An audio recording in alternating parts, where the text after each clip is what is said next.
ધામધૂમ અને ભક્તિ સાથે 10 દિવસ ઉજવાતા આ પર્વનું રસપ્રદ કનેક્શન મહાભારત સાથે જોડાયેલું છે. ચાલો જાણીએ ગણેશોત્સવ ઉજવવા પાછળનું કારણ અને આધ્યાત્મિક મહત્વ.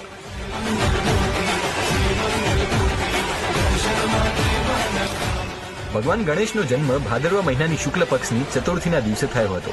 તેથી આ દિવસને ગણેશ ચતુર્થી તરીકે ઓળખવામાં આવે છે.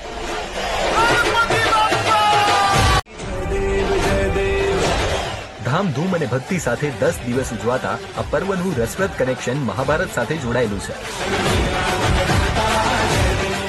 ચાલો જાણીએ ગણેશોત્સવ ઉજવવા પાછળનું કારણ અને આધ્યાત્મિક મહત્વ.